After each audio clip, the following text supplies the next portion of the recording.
All India SC/ST railway employees association व शाखा train depot एवं शकरपुर बस्ती मेन ब्रांच द्वारा बाबा साहब की 134वीं जयंती व सम्मान समारोह का आयोजन शकरपुर बस्ती स्टेशन प्रांगण में किया गया।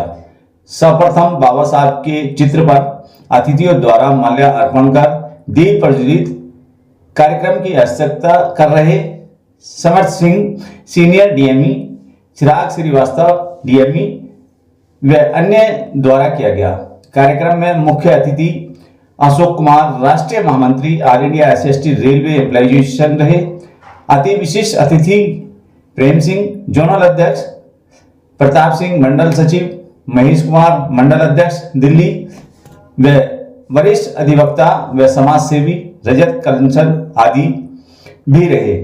जयंती समारोह के कार्यक्रम के साथ ही मेधावी छात्र छात्राओं को मंच के माध्यम से राष्ट्रीय महामंत्री अशोक कुमार द्वारा सम्मानित भी किया गया। सांस्कृतिक प्रस्तुति प्रीतम बोध लहाड़ा द्वारा दी गई। आए हुए अतिथियों ने बाबा साहब के जीवन परिचय पर प्रकाश डालते हुए रेलवे कर्मचारियों का मार्गदर्शन किया। आज के कार्यक्रम का मंच संचालन सत्यवान मिशन शाखा सचिव ट्रेन सेट डिपो द्वारा किया गया। इसके साथ ही दलबीर सिंह शाखा सचिव शकरपुर बस्ती मेन ब्रांच, प्रमोद मीणा शाखा अध्यक्ष शकरपुर बस्ती मेन ब्रांच, सुरेश कुमार उपाध्यक्ष, सचिन कुमार कोषाध्यक्ष train set depot, Vinod Meena उपाध्यक्ष train set depot, Rajendra Singh, Dinesh Pratap, Sunil Kumar, Vinod Meena कोषाध्यक्ष मेन ब्रांच शकरपुर बस्ती, राधेश्याम, जितेश मीणा, नरेंद्र कुमार, सुरेश भैरवा, अतर सिंह मीणा, विजय कुमार आदि इस कार्यक्रम में सम्मिलित रहे। आइए देखते हैं ये विशेष कवरेज NPT न्यूज इंडिया की शकरपुर बस्ती रेलवे स्टेशन नई दिल्ली से।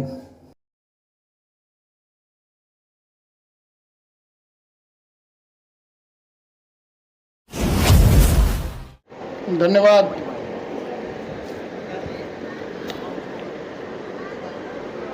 बाबा साहेब अम्बेडकर ने कहा था कि किसी भी समाज की तरक्की उस समाज की पढ़ी लिखी महिलाओं से आकी जा सकती है। तो आज ये साबित कर दिया हमारे बच्चों ने कि बाबा साहब डॉक्टर भीमराव अम्बेडकर के बताए हुए मार्ग पर चलने का प्रयास कर रहे हैं। मैं सबसे पहले बोधिसत्व भारत रत्न बाबा साहेब डॉक्टर भीमराव अम्बेडकर को श्रद्धा सुमन अर्पित करता हूँ। मंच पर बैठे हुए हमारे all India SC/ST railway employee association के जोनल प्रेसिडेंट भाई श्री प्रेम सिंह जी, हमारे senior vice president zonal committee के श्री दीपचंद जी, मंडल अध्यक्ष श्री महेश कुमार जी, मंडल मंत्री प्रताप सिंह जी, मंच पर बैठे हुए हमारे सम्मानित अतिथिगण आदरणीय वकील साहब और हमारी शकरपुर बस्ती ब्रांच की दोनों शाखाओं के सम्मानित पदाधिकारीगण बिशन जी, दलबीर जी और उनके नेतृत्व में जो हमारे पदाधिकारी काम कर रहे हैं, और उपस्थित सभी कर्मचारी भाइयों और मेरी बहनों और बेटियों, आज हम लोग बाबा साहेब डॉक्टर भीमराव अम्बेडकर जी का 134वां जन्म दिवस मनाने के लिए शकरपुर बस्ती स्टेशन पर एकत्रित हुए हैं। ये बड़े सौभाग्य का दिन है हमारे लिए कि आज हम बाबा साहेब डॉक्टर भीमराव अम्बेडकर का जन्मदिन तो मना ही रहे हैं, साथ में ही जो हमारी all India SC/ST railway employ association की शाखाएं हैं उनको जो कार्यालय यहाँ पर आवंटित किया गया है प्रशासन के द्वारा, उसका भी उद्घाटन का कार्यक्रम आज है। तो मैं पहले तो मुबारकबाद देना चाहूँगा जन्मदिन के साथ साथ, बाबा साहब के जन्मदिन के साथ साथ अपने तमाम जो शाखा के पदाधिकारी हैं, कर्मचारी हैं, कि आपको एक अच्छा कार्यालय यहाँ पर उपलब्ध कराया गया जिसमें आप एसोसिएशन का काम चलाएंगे। साथियों, जिस बालक को क्लास के बाहर बैठाला गया हो पढ़ने के लिए, और उसका शिक्षक उससे जाति पूछ कर के भेदभाव करता हो और उससे ये कहा गया हो कि तू पढ़ कर के क्या करेगा, उस बालक के मन पर क्या बीती। और वो जब घर में लौट कर के आया तो अपनी माँ से पूछा कि माँ, ये किसने कहा है कि हम लोग पढ़ नहीं सकते, कहाँ लिखा हुआ है कि हमें हमारे साथ भेदभाव किया जाएगा। तो माँ ने बोला कि बेटा, एक किताब लिखी है किसी ने, उस किताब में लिखा हुआ है कि हम छोटी जाति के लोग हैं, हमें पढ़ने का अधिकार नहीं है। उस बालक ने माँ से कहा कि वो किताब गलत भी तो हो सकती है, उसमें गलत भी तो लिखा जा सकता है। अगर मैं पढ़ा लिखा और मुझे मौका मिला तो मैं एक ऐसी किताब लिखूँगा कि जिसमें न कोई भेद होगा, न भेदभाव होगा, न कोई ऊंच होगा, न कोई नीच होगा। तो उस बालक ने बड़े होकर के, जिस बालक को न बैठने दिया गया हो क्लास के अंदर, उसने देश विदेश से 32 डिग्रियां हासिल की, 9 भाषाओं का ज्ञान लिया और एक ऐसी किताब तैयार की जिसको भारत का संविधान कहते हैं, जिसमें मानव मानव समान होता है। साथियों, बाबा साहेब डॉक्टर भीमराव अंबेडकर को शुरू से ही संघर्ष करना पड़ा, चाहे उनकी पढ़ाई का समय रहा हो, चाहे इस देश के अंदर जब वो देश विदेशों से पढ़ कर के आए थे और पढ़ने के बाद जब उनको एक बहुत बड़ी नौकरी महाराजा बड़ौदा के यहाँ रियासत में मिली तो उनको बहुत अच्छा अनुभव हो रहा था इस देश में आकर के कि मैं एक इतना पढ़ा लिखा व्यक्ति हूँ और इतना ज्ञानवान हूँ तो लोग मेरी इज्जत करेंगे और हो सकता है कि मेरे साथ इस तरीके का भेदभाव जो पहले होता आया है न हो। तो बड़ौदा जब बाबा साहब डॉक्टर भीमराव अम्बेडकर पहुँचे तो उनको चपरासी फाइल फेंक के दिया करता था, पीने का पानी अलग रखा जाया करता था। किलम में जहाँ आम अधिकारी खाना पीना खाते थे वहाँ बाबा साहब डॉक्टर भीमराव अम्बेडकर की एंट्री मना थी। बाबा साहब डॉक्टर भीमराव अम्बेडकर को उस बड़ौदा के अंदर इतना प्रताड़ित किया गया, इतना अपमानित किया गया कि उनको रहने तक की जगह नहीं मिली। और जब उनको रहने की जगह नहीं मिली तो उन्होंने हार मान करके उस नौकरी को छोड़ने का संकल्प लिया। और आज भी बड़ौदा के अंदर, जिसको आज संकल्प भूमि के नाम से जाना जाता है, बाबा साहब डॉक्टर भीमराव अम्बेडकर आकर वहाँ बैठ करके बहुत रोए और उन्होंने कसम खाई कि आज मैं इतना पढ़ा लिखा होने के बावजूद भी अगर मेरे साथ इस तरीके का व्यवहार हो रहा है तो मैं एक ऐसा कानून बनाऊंगा कि जिसमें मानव मानव समाज समान होगा। और जब तक मैं अपनी इस जाति के लोगों को, जब तक वंचित समाज के लोगों को इस देश की मुख्य धारा में शामिल नहीं कर लूँगा, तब तक मैं किसी की नौकरी गुलामी नहीं करूँगा और अपने लोगों के लिए जीऊँगा और मरूँगा। बाबा साहब डॉक्टर भीमराव अम्बेडकर को मौका मिला, वो इस देश से अमेरिका गए, कोलंबिया विश्वविद्यालय में उन्होंने एडमिशन लिया। आप ये कल्पना कर सकते हैं कि बाबा साहब डॉक्टर भीमराव अम्बेडकर, जिनको क्लास में बैठने न दिया गया हो, जिनको पढ़ने का कोई अधिकार न दिया गया हो, उस बालक ने कैसे कल्पना कर ली, कैसे सोच लिया कि इस विश्व के अंदर एक कोलंबिया विश्वविद्यालय भी है जहाँ पर लोग पढ़ते हैं, जहाँ पर शिक्षा ग्रहण की जा सकती है। लेकिन बाबा साहब डॉक्टर भीमराव अम्बेडकर ने महाराजा बड़ौदा के आशीर्वाद से, उनके स्कॉलरशिप से कोलंबिया विश्वविद्यालय में जाकर के एडमिशन लिया और न केवल उन्होंने एमए एमएससी किया बल्कि पीएचडी की डिग्री हासिल की।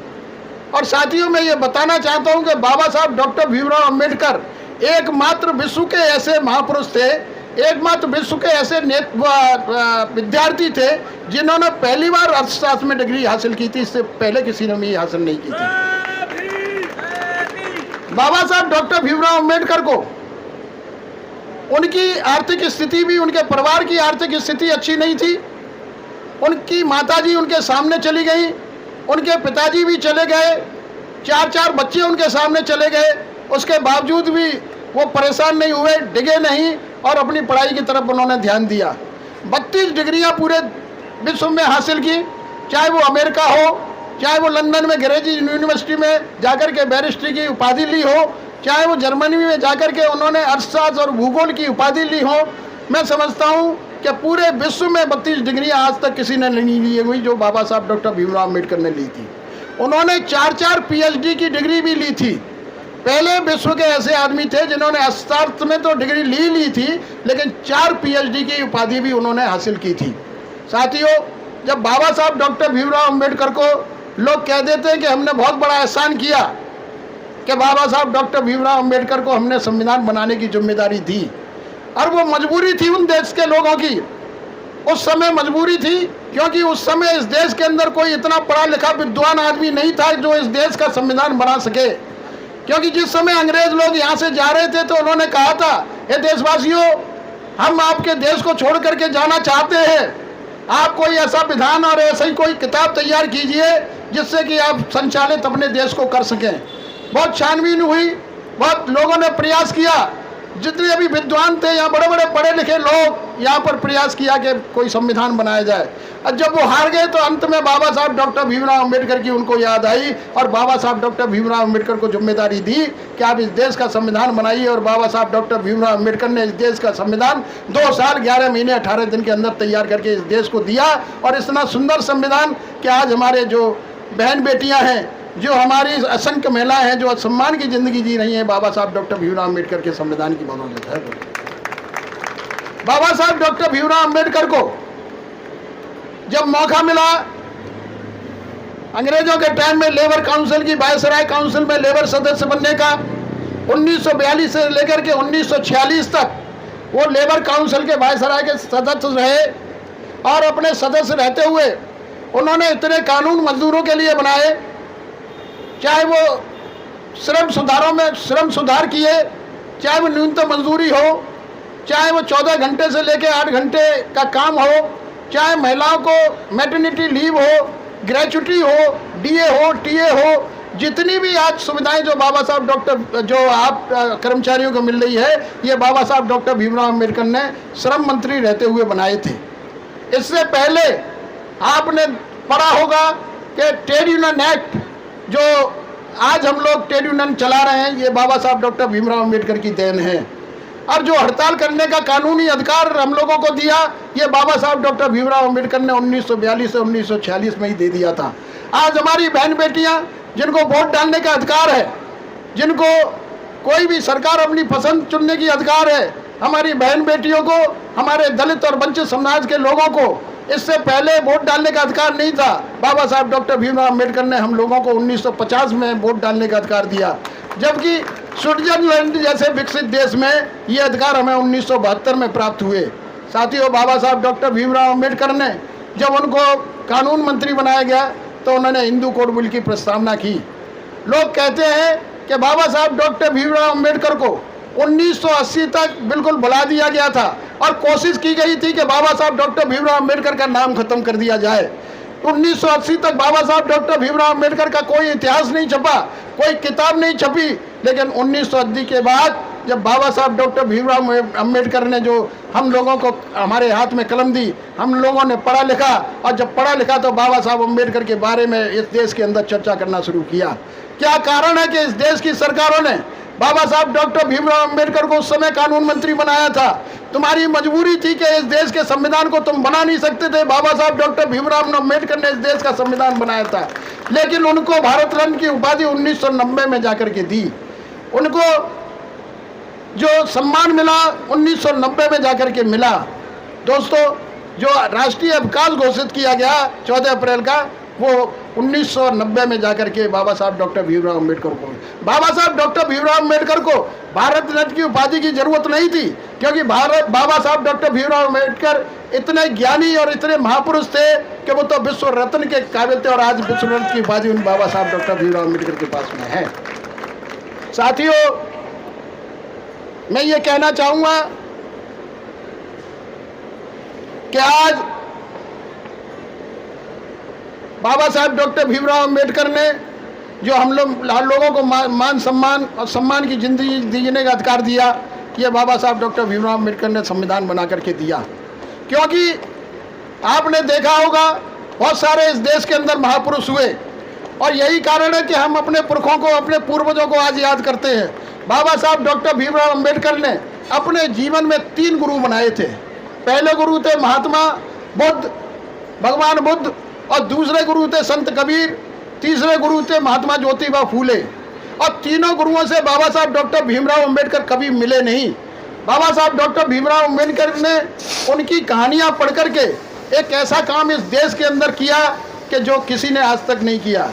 उनके महापुरुषों को अगर उनके महापुरुषों को मौका मिला तो उन्होंने इस देश में मनुस्मृति लागू करने का काम किया। हमारे महापुरुष को मौका मिला तो इस देश में ऐसी किताब, संविधान लाने का काम किया जिसमें मानव समान है और सबको समान अधिकार मिलने का काम किया है। साथियों, क्योंकि आज ये कार्यक्रम आपकी शाखा के द्वारा बाबा साहब डॉक्टर भीमराव अम्बेडकर के द्वारा किया जा रहा है, वो अपने ब्रांच के शाखा के पदाधिकारियों के द्वारा बाबा साहब अम्बेडकर के बारे में किया जा रहा है। कुछ चर्चाएं जो हमारे मजदूरों के अधिकारों की हैं वो मैंने अभी आपको बताने का प्रयास किया, लेकिन मैं इतना ज़रूर बताई देना चाहता हूं कि जैसे वकील साहब ने एक बात की शुरुआत की थी, उसका मैं खुलासा थोड़ा सा करना चाहता हूं। मेरे पूर्व वक्ताओं ने किया भी है कि all India SC/ST railway employee association, वकील साहब मैं आपको बताना चाहता हूं कि एकमात्र एसोसिएशन है पूरे देश के अंदर कर्मचारी अधिकारियों की जिसको प्रबंधन में भागीदारी मिली है, जिसको मैनेजमेंट में पार्टिसिपेशन मिला हुआ है। आज जो नीतियाँ रेल के अंदर बनती हैं, आज जो रेल के अंदर जो भी नीति बनने का काम होता है उसमें all India SC/ST railway employee association की अपनी सलाह पूछी जाती है।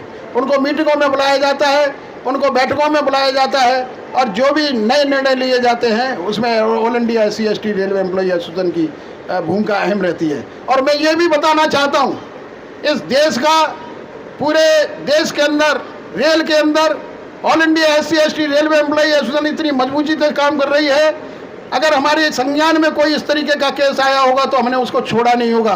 लेकिन किसी ऐसे की हिम्मत नहीं है, किसी के माई के लाल की हिम्मत नहीं है कि हमारे किसी कर्मचारी की तरफ वो आंख उठाकर भी देख ले, क्योंकि ये अधिकार हमको बाबा साहब डॉक्टर भीमराव अम्बेडकर ने दिए हैं। किसी की हिम्मत नहीं है कि हमारे अधिकारों को कोई हनन करेगा। और जहाँ तक आरक्षण की बात है तो all India SC/ST railway employee association ही एकमात्र ऐसी एसोसिएशन है कि जिसने पदोन्नति में आरक्षण को बचाने का काम किया है।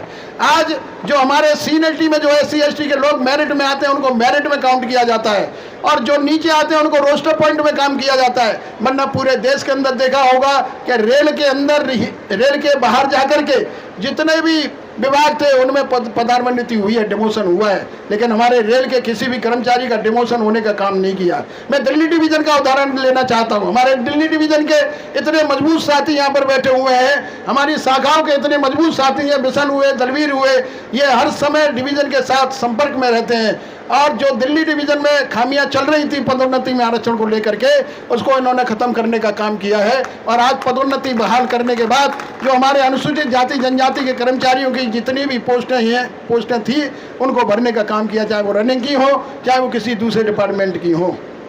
साथियों,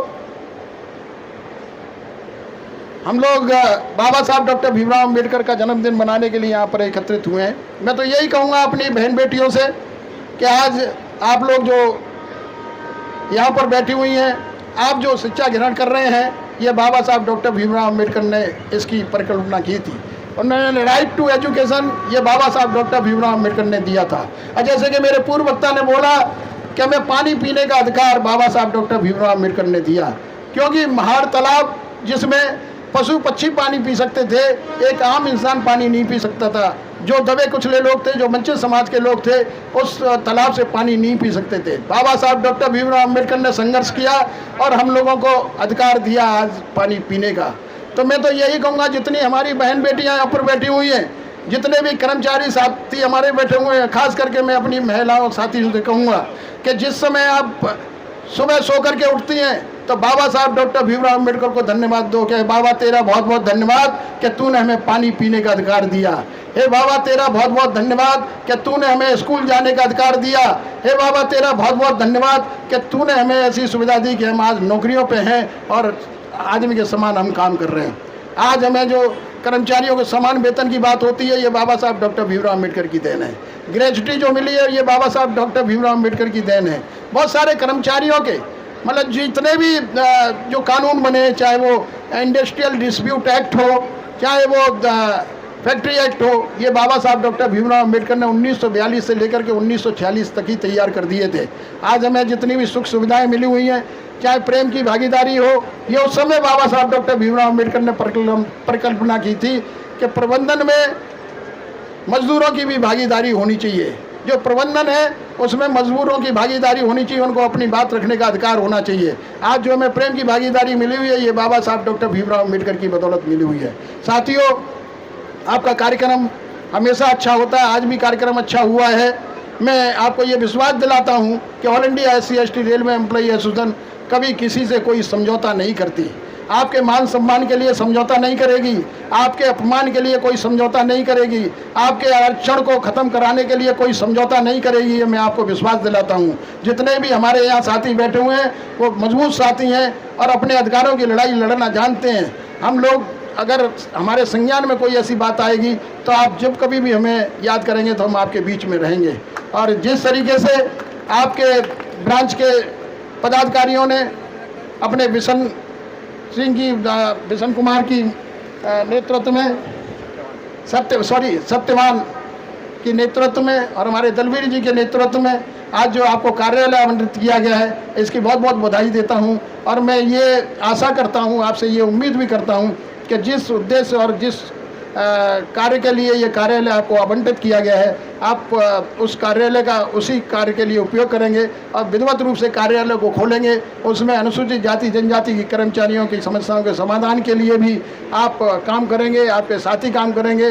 और जब कभी भी हम लोगों की आपको ज़रूरत पड़ेगी, मंडल की ज़रूरत पड़ेगी, तो आपके बीच में रहेंगे। आपने इतना भव्य आयोजन किया, इसके लिए बहुत बहुत धन्यवाद। हमारी बहनें बेटियां यहाँ पर उपस्थित हुई हैं, खास करके मैं उन बेटियों को भी धन्यवाद करना चाहूँगा जिन्होंने इतने मेहनत करने के बाद, एक तो छोटी सी बेटी जो अभी 17 साल की है, नीट में आई है। मुझे तो आश्चर्य हो रहा था कि मैं समझ रहा था कि ये तो 10वीं की है, कैसे नीट में आ गई, लेकिन बहुत मेहनत किया। मैं इनके जो पेरेंट्स हैं उनको धन्यवाद देना चाहता हूँ, क्योंकि आपने बाबा साहब डॉक्टर भीमराव अम्बेडकर की उस वाक्य को चरितार्थ कर दिया कि किसी भी समाज की उन्नति का आकलन उस समाज की महिलाओं से किया जा सकता है। आपने इसको पूरा करके दिखा दिया। बहुत बहुत धन्यवाद, बहुत बहुत साधुवाद। जय भीम, जय भारत।